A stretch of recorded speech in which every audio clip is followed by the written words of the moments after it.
പുതിയ വിവരങ്ങളും ഉണ്ടോ? ഇല്ല, ഒന്നുമില്ല. ഞാൻ ഇന്നലെ ഇവിടെ ഇല്ലായിരുന്നു. ഇത് എന്റെ വളരെ അടുത്തൊരു സുഹൃത്താണ്. പേര് സച്ചിദാനന്ദൻ, സർക്കിൾ ഇൻസ്പെക്ടറാണ്. ഇപ്പൊ സസ്പെൻഷനിലാണ്. ഇവിടത്തെ എസ്ഐയുടെ സ്വഭാവവും അന്വേഷണ രീതികളും ഒക്കെ ഞാൻ പറഞ്ഞു. ആവുന്നതൊക്കെ ചെയ്യാൻ ഏറ്റിരിക്കുക. പുള്ളിക്കാരന് ചില കാര്യങ്ങളൊക്കെ അറിയണമെന്നുണ്ട്. ആ എസ്ഐ ചോദിച്ചവരും ചോദിക്കില്ല. ചിലപ്പോ പത്രത്തിൽ വായിച്ചു കാണും. കടവനായിട്ട് ഒരു നോട്ടിലിട്ടപ്പ് സംഘത്തെ കൂടോടെ പിടിച്ചത് സച്ചിയായിരുന്നു. അതുപോലെ തന്നെ മുട്ടത്തറ അമ്പലത്തിലെ വിഗ്രഹമോഷണം, അതും സച്ചിയ കണ്ടുപിടിച്ചത്. നിങ്ങളുടെ അച്ഛൻ ഇവിടുന്ന് പോകുന്ന ദിവസം രാവിലെ എത്ര മണിക്ക് ഉണർന്നു? ഒരു 5:30-6 മണിയായി കാണും. എന്നും ആ സമയത്താണോ ഉണരാറ്? അതെ. എത്ര മണിക്കാണ് പോയത്? രാവിലെ 9:30 ആയിട്ടുണ്ടാവും. അപ്പൊ ബ്രേക്ക്ഫാസ്റ്റ് കഴിച്ചിട്ടാണ് ഇറങ്ങിയത്? അതെ. ദോശ, ഇഡ്ഡലി, വട, പുട്ട്, കടല. എന്താ കഴിച്ചത്? പറഞ്ഞോളൂ.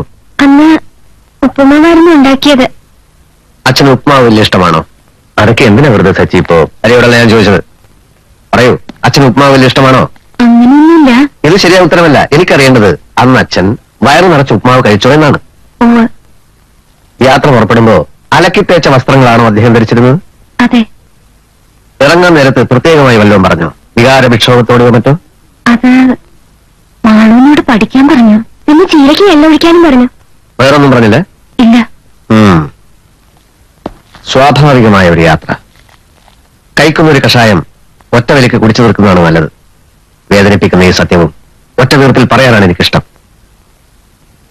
നിങ്ങളുടെ അച്ഛൻ ശേഖരമേനോൻ ഈ ഭൂമുഖത്ത് ഇപ്പൊ ജീവിച്ചിരിപ്പില്ല. മരിച്ചു. ആത്മഹത്യയൊന്നുമല്ല. ഒന്നുകിൽ അപകടമരണം, അല്ലെങ്കിൽ കരയണം. കുറെ നേരം കരയണം. ഇല്ലെങ്കിൽ മാനസിക തളർച്ച ആക്കം കൂടുകയും. നീ എന്തായി പറയണേ? വെറും സത്യം മാത്രം. നീ ഇങ്ങോട്ട് വന്നേ. ഇത് പറയാനാണെന്ന് ഞാൻ ഇങ്ങോട്ട് കൂട്ടിക്കൊണ്ട് വന്നത്. മേനോൻ സാറിന് ഒന്നും സംഭവിച്ചിട്ടില്ല. സംഭവിച്ചു കഴിഞ്ഞു. നിന്നോട് ഇങ്ങോട്ട് വരാനാ പറഞ്ഞേ. തെമ്മാടിത്തരാണ് നീ ചെയ്തത്. ഒരു പിന്നാക്കും അന്വേഷിക്കാതെ ഒരാൾ മരിച്ചു എന്ന് പറയാൻ നിനക്ക് എന്താ അവകാശം? ആ കുട്ടികൾ എന്നെ പറ്റി എന്ത് വിചാരിക്കും ഭഗവാനെ? അവരുടെ അച്ഛനല്ലേ, എന്തുമാത്രം സങ്കടം ഉണ്ടാവും. അല്ലെങ്കിൽ ഈ പോലീസുകാർക്ക് മനസാക്ഷി എന്ന് പറയാൻ സാധനമില്ല. പോലീസ് മനസാക്ഷി കൊണ്ടല്ല, ബുദ്ധി കൊണ്ടാണ് കാര്യങ്ങൾ ചെയ്യുന്നത്. ബുദ്ധിയോട് എന്ത് പിന്നാക്കടാണ് ഇപ്പൊ ചെയ്തത്? ഒച്ച വെച്ചിട്ട് കാര്യമില്ല. ശേഖരമേനോൻ എന്ന് പറയുന്ന മനുഷ്യൻ നാട് വിട്ടു പോയിട്ടില്ല. അങ്ങനെ നാട് വിട്ടു പോകാൻ മനസ്സുള്ള ഒരാൾ വയറു നിറച്ച് ആഹാരം കഴിക്കില്ല, ചീരയ്ക്ക് വെള്ളം നനക്കാൻ പറയില്ല. സ്വാഭാവികമായ ഒരു യാത്ര പറച്ചിലും അയാളെ കൊണ്ട് സാധിക്കില്ല. ഗുരുവായൂർക്ക് പോയ അയാൾ പിന്നെ എവിടെ? Hari, take it from me. Sekhara Menon is no more. അയാൾ മരിച്ചു, അല്ലെങ്കിൽ കൊല്ലപ്പെട്ടു. നോൺസെൻസ്. നീ എവിടത്തെ പോലീസുകാരനടാ? ഒരാൾ വഴിതെറ്റി കാട്ടിലകപ്പെടാം, ബോധക്കേട് ഒന്ന് ആശുപത്രിയിലാകാം. അങ്ങനെയുള്ള സകല സാധ്യതകളെ ഒറ്റയടിക്ക് തള്ളിക്കളയാൻ ഒരു വിട്ടിക്കേ സാധിക്കൂ. ഒരു വാക്കുണ്ടെങ്കിലും അവരെ ഒന്ന് ആശ്വസിപ്പിക്കുന്നതിന് പകരം വേണ്ട, അതിന്റെ അന്വേഷണം വേണ്ട, കണ്ടുപിടുത്തം വേണ്ട, ഒന്ന് വേഗം തലപ്പെട്ടേച്ചാൽ മതി. അരി, ഞാൻ പറയുന്നതോ ഞാൻ വേറെ വഴി നോക്കുക. ഞാൻ സത്യം മാത്രം പോകാൻ അതിന് സത്യം കൊണ്ട്.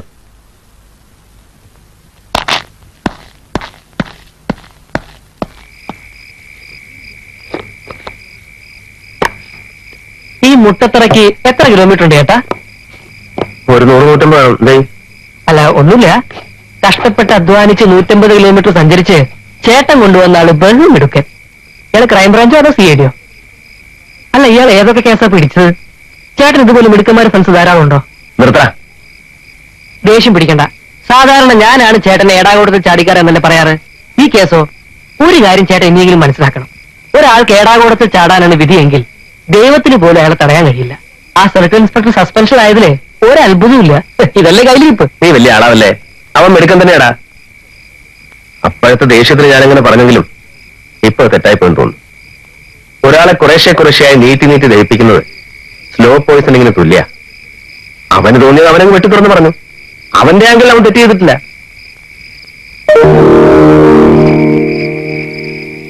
വികാരപരമായി കാര്യങ്ങളെ സമീപിക്കുന്ന ഏതൊരാളും നല്ലൊരു പ്രൊഫഷണൽ ആയിരിക്കില്ല.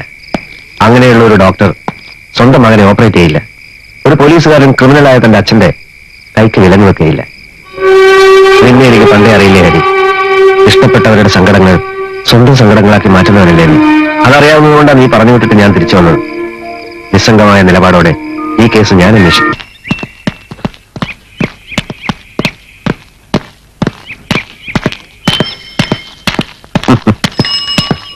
ഞാനിതുവരെ ഈ വഴിക്ക് കണ്ടിട്ടില്ലല്ലോ. ഞാനും കണ്ടിട്ടില്ല.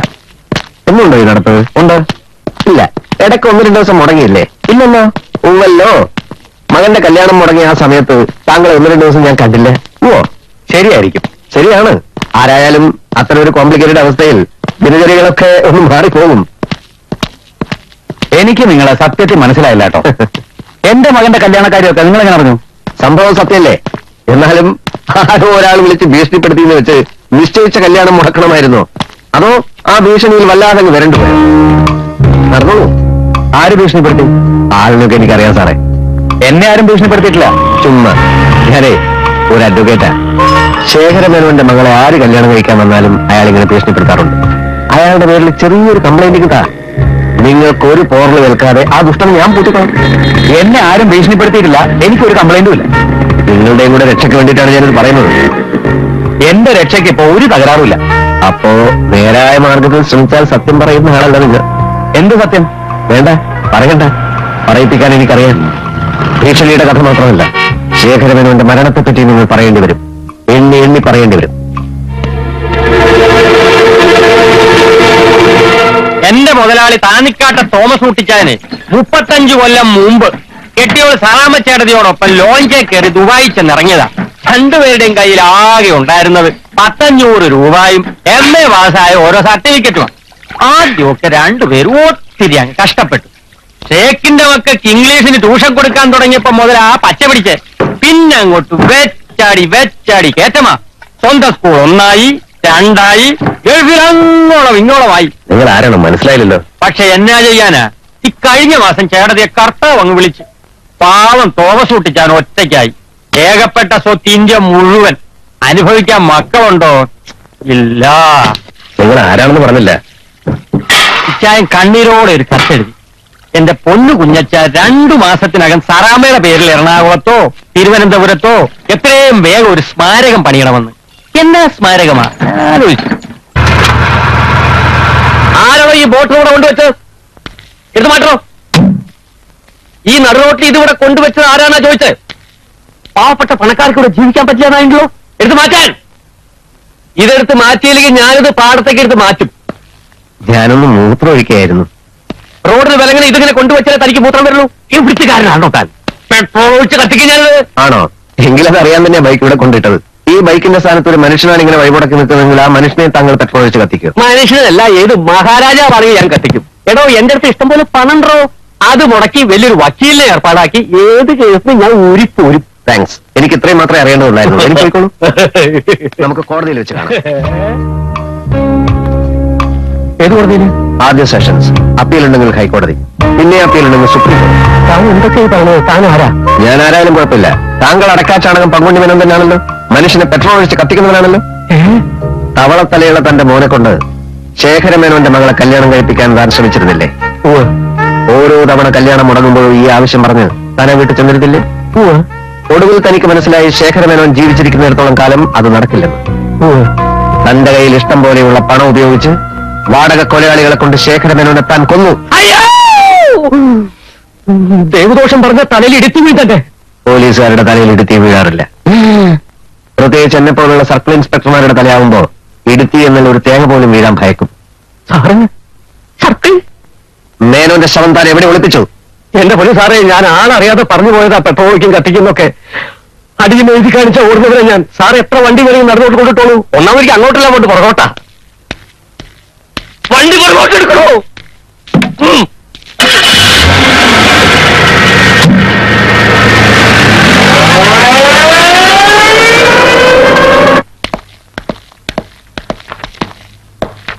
കോൺട്രാക്ടർ ഹരീന്ദ്രൻ? അതെ, പ്ലീസ്.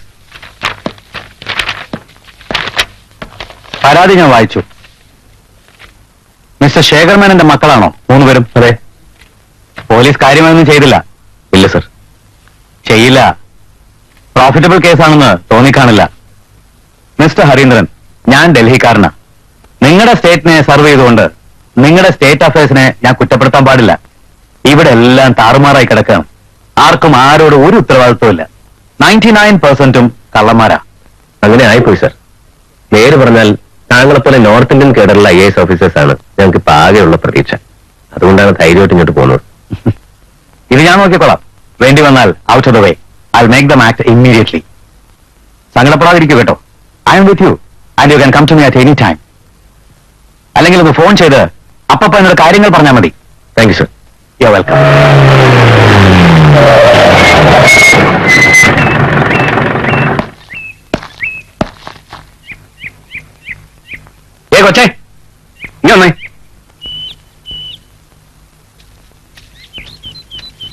ഉത്തരവാദിത്തമുള്ള ഒരു പോലീസ് ഓഫീസർ കേസ് അന്വേഷണം സീരിയസ് ആയി തന്നെ എടുക്കുമെന്ന് മനസ്സിലാക്കാൻ പരാതി ഒന്നിനെ കളക്ടർക്ക് അയച്ചു. ആഭ്യന്തരമന്ത്രിക്ക് മുഖ്യമന്ത്രിക്ക് ഒരു കമ്പി അടിച്ചാൽ പോരായിരുന്നു. പുറപ്പെട്ടു പോയ അപ്പനെ അവർ കണ്ടുപിടിച്ചു വരുമായിരുന്നല്ലോ. ഞാനൊന്ന് പറഞ്ഞത് തന്നെയാ നേരെ.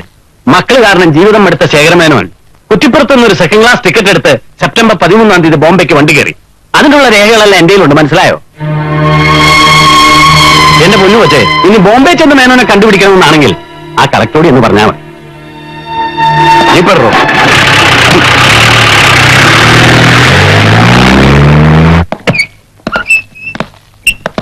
ഞാൻ Muttathara circle inspector Sachidanand. Sir, formalities ഒന്നും വേണമെന്നില്ല, ഞാനിപ്പോ സസ്പെൻഷനല്ല. അറിയാം സാർ, പേപ്പറിൽ വായിച്ചിട്ടുണ്ട്. അൺഒഫീഷ്യലായിട്ടുള്ള ഒരു അന്വേഷണത്തിലാണ് ഞാൻ. ഇതിന്റെ സുഹൃത്ത് ഹരീന്ദ്രൻ. പരിചയമുണ്ട് സാർ. പറയൂസേ, ചായ ശരിക്ക് പാലൊഴിച്ച് നന്നായിട്ട് അടിച്ചെടുത്തോളാൻ പറ. പതയുണ്ടാകും സാർ, ടേസ്റ്റിയാ. ചായ ഒന്നും വേണ്ട.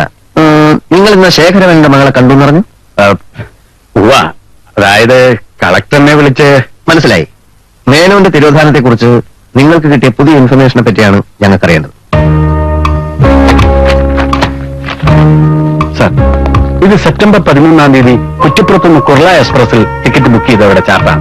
ദേ കണ്ടോ, ഈ Shekhar Menon 58 years old, male, Kuttippuram to Bombay, seat number 21. Yes, ഇത് അദ്ദേഹം തന്നെ. ഏതായാലും ജീവിച്ചിരിപ്പുണ്ടല്ലോ, സമാധാനായി. ആർക്കെങ്കിലും ആവട്ടെ. ഈ ചാർട്ട് കൊണ്ട് മാത്രം ഒരു പോലീസ് ഉദ്യോഗസ്ഥൻ തൃപ്തനാവില്ല. ഞാൻ തൃപ്തനായില്ല സാർ. അതുകൊണ്ട് വിശദമായ ഒരു അന്വേഷണം തന്നെ നടത്തി. അങ്ങനെയാണ് ശേഖർ മേനോന്റെ കൂടെ യാത്ര ചെയ്ത ഒരു ഹമീദിനെ ഞാൻ കണ്ടെത്തിയത്. ഏത് ഹമീദ്? സഫർ ട്രാവൽസിലെ ഒരു ജീവനക്കാരനാണ് ഹമീദ്. ഹമീദ് ഞാനാണ്. എന്നാ കാര്യം? ഞങ്ങളെ എസ് ഐ മാത്യു വർഗീസ് അയച്ചാണ്. ഇരിക്കും. ഒരു ചെറിയ കാര്യം അറിയാൻ വേണ്ടിയായിരുന്നു. താങ്കൾ കഴിഞ്ഞ സെപ്റ്റംബർ 13-ാം തീയതി കുർള എക്സ്പ്രസിൽ യാത്ര ചെയ്തിരുന്നു. നിങ്ങൾ ആ ശേഖരമേനോന്റെ ബന്ധുക്കളാണോ? അതെ. എസ് സിയോട് ഞാൻ പറഞ്ഞാണെന്നെല്ലാം. അതെ, പക്ഷേ ഡീറ്റെയിൽസ് ഒന്നും അറിയാൻ. ഞാൻ കയറിയത് തിരൂരിന. കുറ്റിപ്പുറത്ത് എത്തിയപ്പോഴാണെന്ന് തോന്നുന്നു ഈ പറയുന്ന ശേഖരമേനോൻ കയറി. അതും ഞാൻ ശ്രദ്ധിച്ചില്ല. ഞാനൊരു പുസ്തകം വായിച്ചുകൊണ്ടിരിക്കുകയായിരുന്നു. ഇടയ്ക്കൊരു തേങ്ങലിട്ട് നോക്കിയപ്പോ എതിരിരുന്ന മനുഷ്യൻ കരയുകി മൂക്കിയിട്ടെന്നൊക്കെ കണ്ടു. കാഴ്ചയിൽ മാനിനും തറവാടിയുമായ പ്രായം ചെന്നൊരു മനുഷ്യൻ കരയുന്ന കണ്ടപ്പോ സ്വാഭാവികമായി അല്ലെന്ന് നോക്കി. എന്നിട്ട് പുസ്തകം മടക്കി വെച്ച് എന്ത് പറ്റി ഞാൻ ചോദിച്ചു. മറുപടി ഒന്നും പറഞ്ഞില്ല, വെറുതെ നോക്കിയതേ ഉള്ളൂ. കുറച്ചു കഴിഞ്ഞ് ചായക്കാരൻ വന്നപ്പോ പുള്ളിക്കാരൻ ഞാൻ ഒരു ചായ ഓഫർ ചെയ്തു. നിർബന്ധിച്ചപ്പോ കുടിച്ചു. പിന്നെയാണ് അയാൾ ശേഖരമേനോനാണെന്നും ബോംബെക്ക് പോവുകയാണെന്നും ഓരോന്നോർത്ത് കരഞ്ഞുപോയതാണെന്നൊക്കെ പറഞ്ഞത്. ഞാൻ യാത്ര പറഞ്ഞ് പാലക്കാട് ഇറങ്ങുകയും ചെയ്തു. ബോംബെയിൽ നിന്ന് ഇതുവരെ അദ്ദേഹം മടങ്ങി വന്നില്ലേ? ഇല്ല. കുറെ നാൾ കഴിഞ്ഞ് തിരിച്ചു വരുമെന്ന് എന്നോട് പറഞ്ഞാട്ടാണ് എന്റെ ഓർമ്മ. Thank you mister Hameed. Inspector എല്ലാം പറഞ്ഞു. എന്നാലും ഞങ്ങളൊരു മനസ്സമാധാനത്തിന് വേണ്ടി വന്നോളൂ. ഓക്കെ.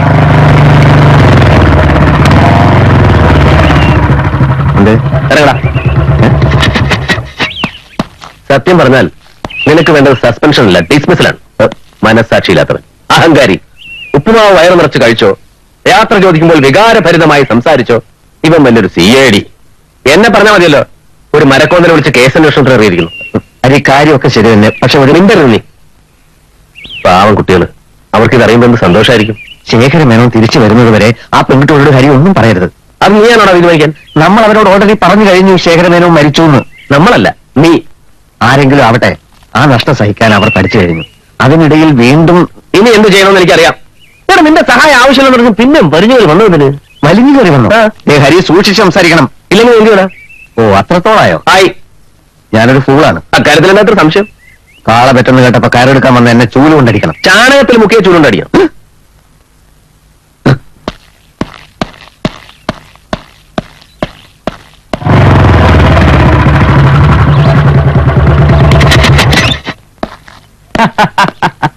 എന്നാ പറയാനാ, ആവശ്യക്കാരൻ ഇരിക്കപ്പെടുന്നില്ലല്ല. കാലത്തെ മുതൽ കാത്തിരിക്കുന്ന ഇതാ basement. 9000 square feet, AC hall, 9 AC room, AC dining hall. ഞാൻ അങ്ങോട്ട് വരാനിരിക്കായിരുന്നു. അപ്പോഴാ ഇദ്ദേഹം. ഏതായാലും ഭാഗ്യമായെന്ന് കരുതിക്കോളൂ. റെയിൽവേയുടെ റിസർവേഷൻ ചാർട്ടിന്റെ കോപ്പി SI കാണിച്ചു തന്നു. കൂടെ യാത്ര ചെയ്ത ആളെയും കണ്ടു. എന്നാലും ഈ മേനോ സാർ കാണിച്ചത് കുറച്ച് കടുപ്പായി. എന്തെങ്കിലും ഒരു വിവരം അറിയിച്ചിരുന്നെങ്കിൽ. അല്ല, അതിപ്പോ അങ്ങനെ ഒരു മാനസികാവസ്ഥയിലായിരിക്കില്ല എന്നും കൂട്ടാം. ഇനിയിപ്പോ നമ്മൾ എന്താ ചെയ്യേണ്ടത്? അതാലോചിക്കണം. ചിലപ്പോ ബോംബെ വരെ പോകേണ്ടി വരും. അത് നമ്മൾ പോകണോ അതോ പോലീസ് പോകണമെന്നൊക്കെ അന്വേഷിക്കണം. എന്നാ കാര്യമാ? ഒന്നുമില്ല. അല്ല, പോലീസ് എന്ന് കേട്ടപ്പോ വല്ല മോഷണ കേസോ? അല്ലല്ല, ഇവരുടെ അച്ഛൻ ഒരു ദിവസം ആരോടും പറയാതെ ഒരു പോക്കങ്ങ് പോയി ബോംബെക്ക്. അത്രേ ഉള്ളൂ. വല്ല തീർത്ഥാടനം പോയതായിരിക്കുന്നേ. എന്നാലും വീട്ടിൽ പറഞ്ഞിട്ട് പോകല്ലോ. അതേ, പറഞ്ഞിട്ട് പോയ യാത്രയുടെ ഫലം കുറഞ്ഞു പോകുമെന്ന് ചില ഹിന്ദുക്കൾ തന്നെ പറഞ്ഞ് ഞാൻ കേട്ടിട്ടുണ്ട്. എന്റെ മൂത്ത ചേട്ടത്തിലെ കെട്ടിയോൻ 70-ാം വയസ്സിൽ ഇതുപോലൊരു പോക്ക് പോയതാ. എന്നാ ചെയ്യാനാ? നാടായ നാടൊക്കെ തിരക്കി, എവിടെ ആളില്ല. ഒടുക്കം 3 കൊല്ലം കഴിഞ്ഞപ്പോ ഒരു ദിവസം ദാ കയറി വരുന്നു. ആ പോക്ക് എവിടെ വരെ പോയെന്നാ? അങ്ങ് വത്തിക്കാൻ വരെ. പാസ്പോർട്ട് ഉണ്ടോ, വിസയുണ്ടോ? ഇല്ല. എന്നാലും അങ്ങനെ എങ്ങനെയോ പോയി വന്നു. ചിലരങ്ങനെ ഭക്തി മൂത്ത ഭ്രാന്താവും. മേനോ സാറിന് അങ്ങനെയുള്ള ഭ്രാന്തുള്ളതായിട്ട് എനിക്ക് തോന്നിയിട്ടില്ല. പറയാതെ പോകുന്ന ഒരു ഭ്രാന്തല്ലേ. അങ്ങേരുടെ പുറകിൽ ഓടുന്ന എന്നാത്തിനാ? കുറെ കാശ് കളയാ, അല്ലാതെ യാതൊരു